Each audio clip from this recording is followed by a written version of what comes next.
안녕하십니까. 3월 18일 화요일 오전 11시를 넘겼습니다.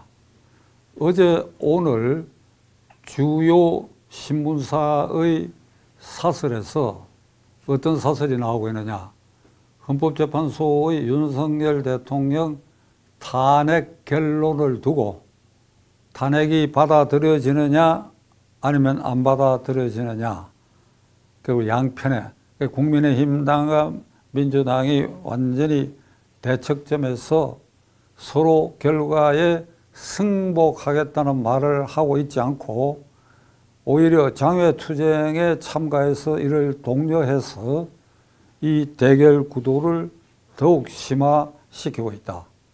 지금이라도 지도부와 이재명 대표, 윤석열 대통령이 승복하겠다라고 하는 선언을 할 것을 촉구하는 사설과 논평들이 연이어 게재되고 있는 것을 아마 여러분들도 보셨으라고 생각합니다. 여러분은 어떻게 생각하십니까?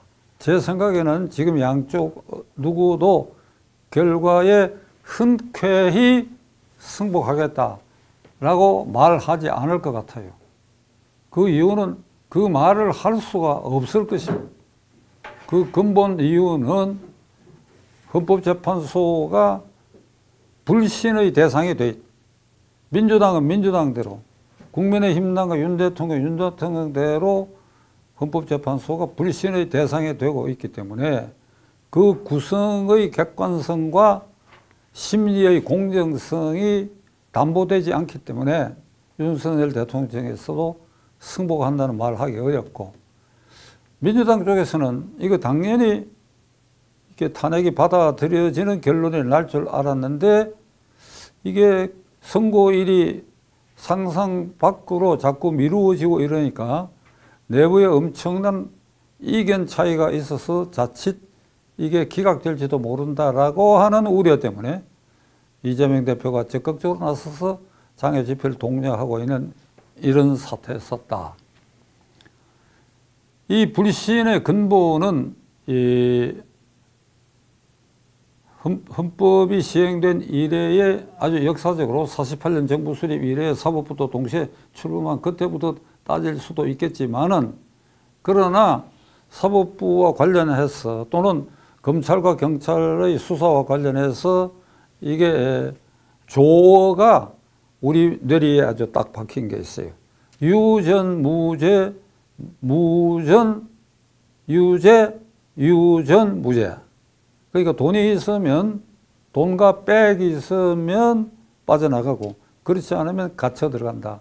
그러니까 이게 오랫동안 그게 우리에게 익숙한 단어인데, 이게 문재인 정권 들어서고 김명수라는 이가 대법원장에 취임해서 6년간 재임하는 동안에 유전, 무죄, 무전, 유죄란 말은 날아가 버리고 유권, 무죄, 그 다음에 무권, 유죄, 권력이 있으면 무죄로 빠져나간, 이게 법원 일부와 그리고 헌법재판소까지도 그러한 불신의 싹이 깊게 파이기 시작한 것이 김명수 대법원장부터 그 시대 이래에 이런 현상이 두드러졌다.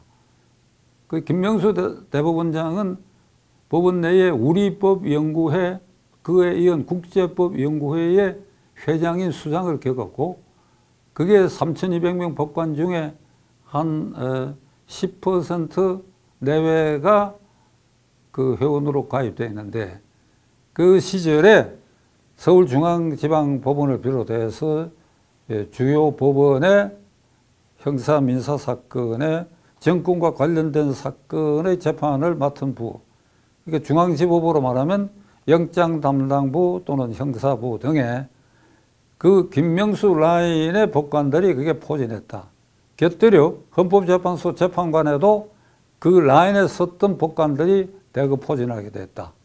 이렇게 해서 김명수, 문재인 합작으로 사법부와 헌재가 이런 파벌 인사의 중추를 이루게 돼가 오늘날 법원 불신의 근본적 원인의 하나가 되고 오늘 헌법재판소도 불신의 대상이 되어 있다.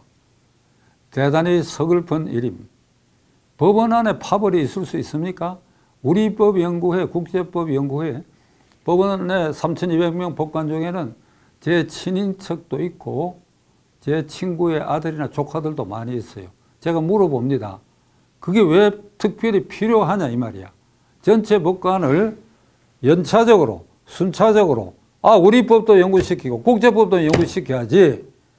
그 특별히 거기에 모집을 해가지고 그러니까 그 가입한 사람이 요렇게 아이들 키우듯이 키워가지고 그렇게 해서 주요 보직에 맡겨가지고 정권 편향적인 판결을 하는데 앞장서게 했다. 이게 있을 수 있는 일이냐 이 말이야. 절대로 있을 수 없는 일이지. 저는 김병수 대법원장이 춘천지방법원장에서 대법원장으로 수직 상승했어. 그러니까 적어도 3단계 이상을 거친 겁니다. 춘천지방법원이 B급 법원이니까 거기에서 A급 법원장 제치고 고등법원장 제치고 대법관 제치고 대법원장 됐으니까 수직 상승했어요. 그래서 그때 저는 김병수 대법원장에게 기대하는 바가 크다. 제가 그 뭣도 모르고 그 얘기를 했던 겁니다. 그거 알고 보니까 그 파벌 인사를 할 수밖에 없는 우리법연구회, 국제법연구회 출신이고 그렇게 해서 인사부터 그런 식으로 출발해가지고 법관들에게 특별한 당부를 내리기로 특히 형사사건에 있어서는 피고인의 이익에 따라야 된다. 그러니까 신속한 재판보다도 또 공정한 재판이라는 용어 대신에 피고인의 이익에 따르는 재판을 해야 된다. 이러다 보니까 어떤 현상이 벌어졌느냐. 특히 이재명 대표와 관련된 사건 또는 문재인 대통령과 관련된 사건은 우선 질질 끌기 시작했어요. 대표적으로 울산시장 부정선거 사건은 4년 반 만에 고등법원 판결이 나는데 1심 판결이 3년 10개월 만에 나는데 그 사이에 어떤 일이 벌어졌냐. 21대 국회의원 선거가 있었고 22대 국회의원 선거가 있었어. 21대, 22대에 그 피고인 중에 한병도 그 다음에 황운하 둘은 각각 국회의원을 해먹고 있고 지금 22대 국회의원도 해먹고 있어. 근데 1심에서는 윗사람들은 다 3년의 실형이 선고되는데도 법정 구속을 안 하고 고등법원까지 끄는 바람에 고등법원에서 어떤 일이 벌어졌냐. 지금 한 4개월 전에 전원 무죄 판결이 났어. 이걸 국민이 상식적으로 믿을 수 있습니까? 이래놓고 대법원장이나 그 관련자들이 우리를 믿으라 이렇게 얘기할 수 있습니까? 문재인 대통령이 30년 친구자 형님인 송철호 시장이 당선되기를 바란다 해가 그리고 청와대 비서실에 8개 이게 팀들이 움직여 가지고 그렇게 해서 당선시킨 게 누구 눈에도 분명하다 이게. 아니 헌법과 형사소송법에 피고인의 이익에 따른다. 애매하고 불확실할 때는 피고인의 이익에 따른다. 뭐 이런 조항이 있다 하더라도 증거가 있고 국민 누구 눈에도 상식선에서 이루어져야 하는데 그 상식을 벗어나니까 불신을 받을 수밖에 없지요. 그리고 그 기간에 이재명에 관한 사건은 여러모로 할 것 없어요. 1차 공직선거법 위반 사건은 성남지원의 최창원 부장판사가 무죄 판결했는데 이게 고등법원에는 유죄, 대법원의 권선일 대법관이 뒤집어가 무죄 판결해서 이재명을 살려내야 났어. 그 1심 최창원 부장판사에게 유동규 씨가 법정에서 증언하기를 김만배 화천대유 두목이 180억을 투자를 해가지고 무죄를 만들어냈다. 고등법원에는 손톱도 안 들어가더라. 권순일은 김만배가 구워 삶은 게 여러 가지 증거로 나오고 급기야는 지금 변호사 위반으로 구속돼 있고 기소돼 있고 그런 상황에 처해 있지 않습니까? 그게 1차 이재명에 대한 공직선거법 위반 상식을 초월한 거예요. 그리고 위정조사 사건 무죄 판결내는데 위정한 사람은 유죄 판결을 하고 위정하라고 시킨 이재명 무죄라고 하니까 제가 그 판결문을 봐도 무슨 소리인지 알아볼 수가 없어. 그러니까 이런 판결을 하면 안 돼요. 그러니까 대중영합적으로 판결하라는 것이 아닙니다. 국민의 상식선도 생각을 해야 돼. 어떻게 해서 거짓말을 하라고 시켜서 거짓말을 한 사람은 유죄고 그리고 거짓말을 시킨 이재명은 그 뭐 범죄 인식이 없었다 뭐 고상하고 어려운 말로 그렇게 해서 증거 불충분하다 이래가 무죄해. 이게 국민에 납득하지 않는 겁니다. 그리고 대장동 게이트 이런 사건도 지금 질질 끌고 있고, 그리고 대북 송금 사건도 지금 수원지법에서 있는 사건도 질질 끌고 있고, 어제 대장동 게이트 사건에는 내가 국회 일정으로 바쁘다 그래가지고 그 법정에도 불참했어. 알고 보니까 국회가 열려있지도 않은데, 그러니까 이런 핑계 저런 핑계로, 그래 간신히 이재명과 관련된 것은 지금 2차 공직선거법 위반 사건이 다음 주 26일에 이제 판결이 나게 돼 있는데, 그것도 많은 사람들이 기다려 봐야 된다. 그건 명백한 사건인데 지금 법관을 믿을 수 없으니까 어찌 될지 모르지 않느냐. 자, 이런 전체적인 이런 분위기 속에서 이제 헌법재판소가 주목 대상이 되고, 그 헌법재판소도 김명수 아이들, 키즈들이 그 주축이 돼가지고 그 심리에 참가하고 있고, 절차도 공정하지 못한 것 같고, 이러니까 이쪽 진영과 이쪽 진영이 장외에서 격돌하고 승복하겠다는 말을 하지 않고 있다. 국회는 지금 폐허가 되어 있습니다. 저명한 정치학자와 헌법학자가 한 말입니다. 폐허가 되어 있습니다. 국회 본능의 기능을 다하지 못하고 있습니다. 과반수 이상의 의석을 확보한 이재명 팀이 오로지 이재명 개인의 방탄을 위해서 21대 국회 후반부와 20대 국회 들어서 지금 8개월째 오직 거기에 초점을 맞춰가 탄핵 남발, 특검 남발, 민사법 외면 폐허가 돼 있습니다. 이 폐허 위에 윤석열 대통령이 12.3 계엄을 선포해가지고 더욱 나라가 수렁에 빠져 있고, 그리하여 헌법재판소가 이 폐허 위에서 정치적으로 투쟁, 쟁투, 보복, 혼란 이렇게 폐허를 만들어 놔놓고 그 위에 서가지고 너희들은 공정하게 해라, 너희들은 신속하게 해라, 너희들 결정은 믿을 수가 없다. 그러니까 장외 집회를 하고 하는 이런 난리통에 지금 우리가 살고 있습니다. 결론을 내리겠습니다.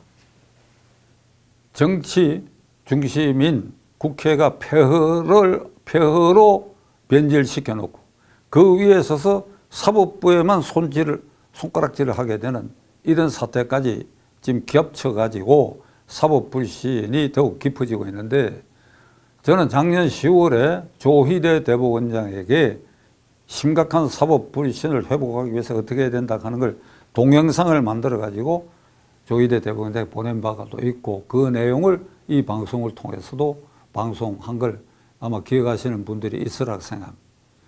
정치권이 스스로 그 본연의 기능을 다하지 못하면서 그 위에 서가지고 사법부를 불신하는 풍토를 만들고 있는 이것은 정말 기막힌 현실이라고 저는 생각합니다. 그러니까 이 사법부 불신을 회복시키고 그리하여 국민 눈높이에 맞는 명예를 회복하는 데는 어떻게 해야 되겠습니까? 시간이 걸려야 그 전제로 정치권도 정상화돼야 되고, 이게 모두 엉켜 돌아가고 있는데 그 오늘의 결론도 사실 결론이 없습니다. 모든 책임은 결국 국민에게 귀속되는 것인데, 이참에도 이 헌법재판소 사태를 두고 우리가 무엇이 옳고 그른지를 분별하는 눈을 크게 뜰 필요가 있고, 헌법재판소 8명의 재판관에게 제가 개인적으로 특별히 부탁할 일은, 부탁입니다. 할 일은 윤석열 대통령 탄핵의 결론을 두고 그 탄핵을 찬성하느냐 반대하느냐, 그러니까 이제 헌법재판소 용어로는 인용하느냐 각하 또는 기각하느냐를 두고 싸우지 마세요. 싸우지 마. 이제 다 드러났잖아요. 그 8명 전원이 나는 이런 입장이다, 또 나는 반대 입장이다, 이걸 분명히 결정문에 밝히게 돼 있지 않습니까? 헌법재판소는. 그렇게 밝히세요. 더 이상 끌지 말고, 더 이상 끌면 여러분들이 사법불신을 더욱 장기화하는데 결국은 그 주춧돌을 놓게 된다. 이걸 끝으로 오늘 말씀드리려고 합니다.